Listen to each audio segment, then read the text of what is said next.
Good evening. Thank you to the board for inviting me to speak tonight on behalf of an incredible coach. By way of introduction, my name is Emily Biershin. You were close. I know. Don't you do this for a living?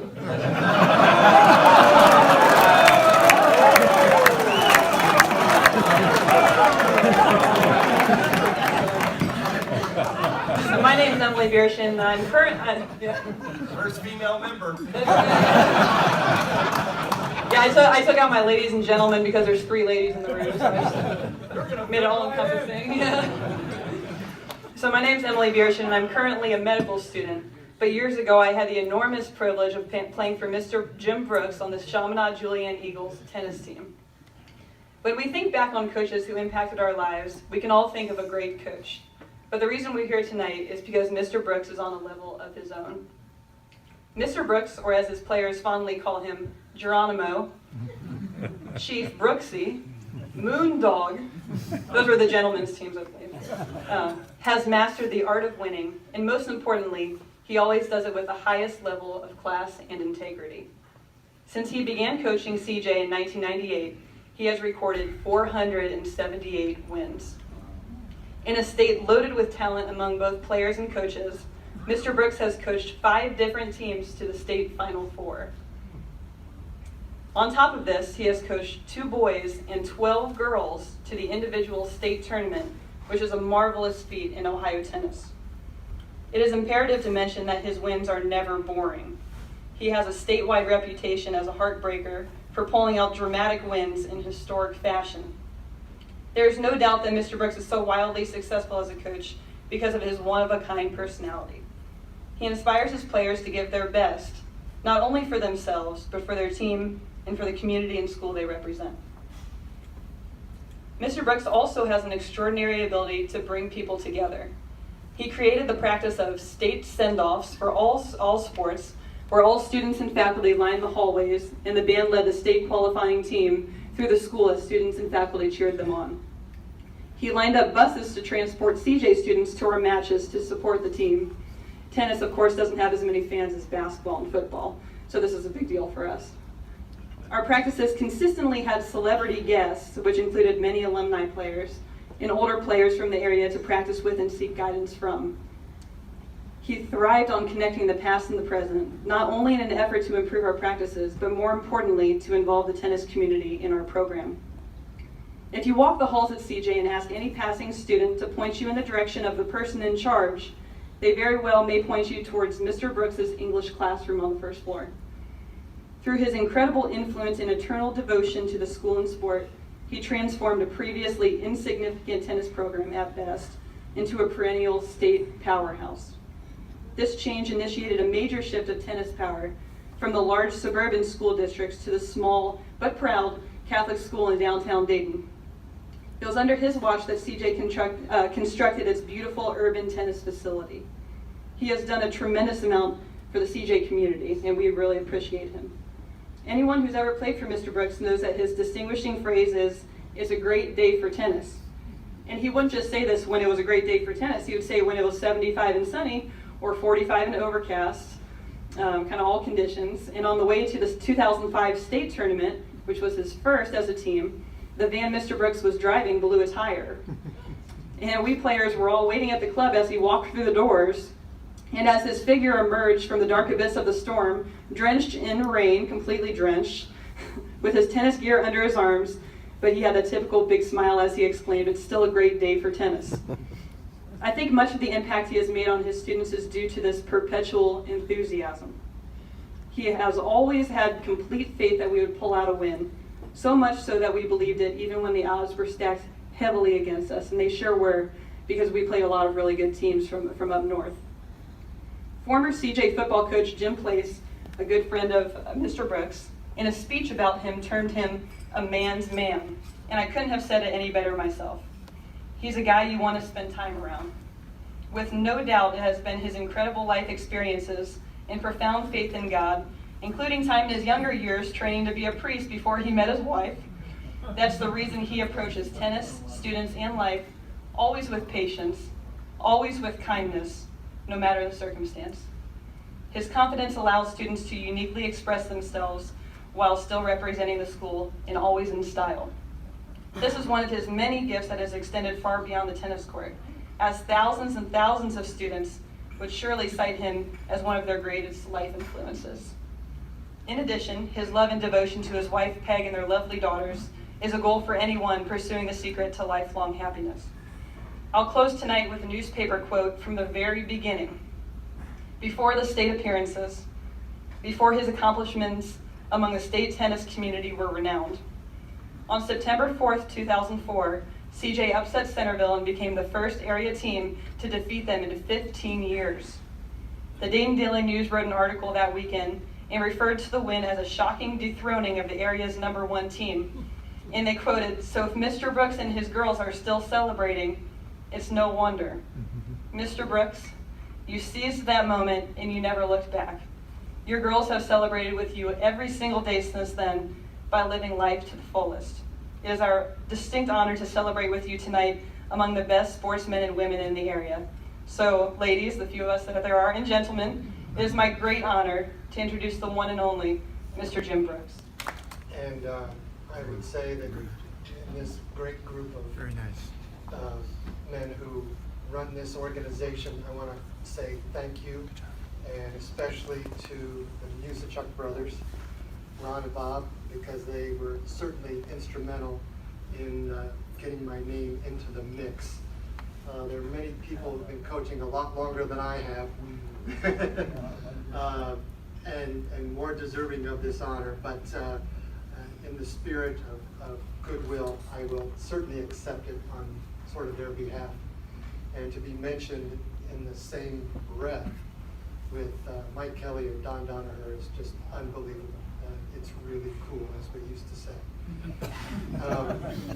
I first played tennis at the end of my freshman year because I knew a guy named Bob Helmers.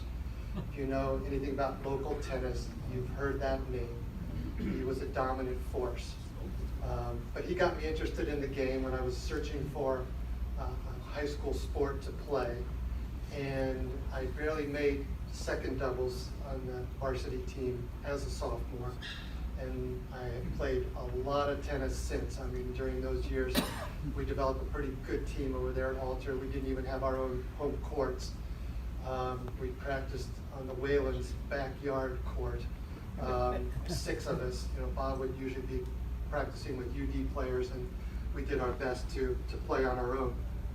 So a lot of fond memories of high school tennis, and then I became a high school teacher and eventually a high school coach as well. There was a vacancy back in 1998, and I thought, okay, it's time, I'm going to try this. And I remember so well my very first tennis practice. We didn't have our own courts, so I had 22 kids driving out to Tom Cloud Park, about a 15-minute drive from school, the first Monday of March. You know what that's like around here.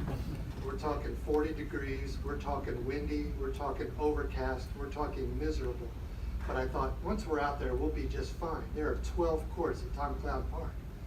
We get there, and sure enough, 10 of them are locked up. So I have to put 22 kids on 2 courts. If you've ever tried to manage something like that, you know it was a nightmare. Somehow I got them all hitting tennis balls. I won't say where they were hitting them. But one memorable moment, my most out of control kid smacked the ball as hard as he possibly could without any intention of getting it in the court. It happened to land on another kid's front tooth and chipped it.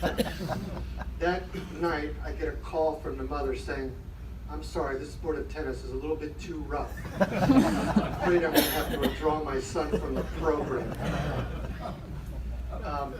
I owe a vote of thanks to the people sitting here at this table, whom we affectionately call each other the Incredibles. Now, this was long before the movie came out, the cartoon movie. And we played basketball together, we played softball together, we played bocce, we played, about a dozen different sports of various kinds and various ways. all with a lot of fun and a drink in one hand, if not during, then certainly afterwards. These guys are the joy of my life and a great support, and I've known some of them since the first grade, which is incredible. We support each other and really enjoy each other's company. They mean so much to me. Also, I've got a couple other besides Emily. I've got Joe and Conrad here from the boys team, class of 2007. And there are a lot of great stories connected with those three players. The first one happened with Emily. She mentioned already about the dethroning of Centerville. They had not lost to a local team in 15 years. And we just happened to have just enough talent that year when she was a freshman that we could challenge them in just the right positions. And we ended up beating them. It was really a wonderful, beautiful day for us. The following year, we got some more talent on that team, and we were then kind of lurking in the shadows against Princeton, who was ranked number 2 in the state all season long. We went down there, we got a couple bus loads of kids. I kept running into their coach in Cincinnati in different places. It was really weird. I just kept telling them about all these signs. It is meant to be. We're gonna play this team and we're gonna beat this team. So we had a great pep talk going down there on the bus. And I knew there were a couple matches that were gonna be nearly impossible for us to win. So we lost at first doubles, we lost at first singles in a really close match. We had to have the other 3. So we won at second singles. Emily was next. She was down 6-2, 4-1 in that second set against a player who was undefeated that season. I said, Emily, it is time for you to step up, girl. And she did exactly that. She fought back, won that set 7-5, won the last set, I think 6-1. And then it came down to second doubles, and as it was getting dark, the mother of one of the opposing players came up to the court and said, Jenny, come on, we have to go to your tennis lesson now. and that was the best thing I could have heard. So, go ahead and keep distracting your daughter. We ended up winning that thing 7-5 in the third set and made it to the state semis for the first of 5 times. It's always been a lot of fun. And we just have great fighters. Joe and Conrad, similar story on the boys' side. Took us a little longer to get up there with the front runners in this area, and by the time they were seniors, we had our hopes way high. These two were playing first and second for me in their junior and senior year, and they really wanted to take it to Oakwood. That was the best team in the area year in and year out, along with Alter and Miami Valley. That particular year it was Oakwood, so in the rankings we were always 4th, then moving up to 3rd, then moving up to 2nd. And it was the last match of the season. We went out there against Oakwood. Those two took care of business in first and second singles. It came down to third singles, and a player who was only in the game for 2 years. Just a great athlete, but not much of a tennis player, but he just drove people crazy. And he pulled out that match, and at least for that year, and then 4 years later, we got to be number 1 in the year. It was a lot of fun.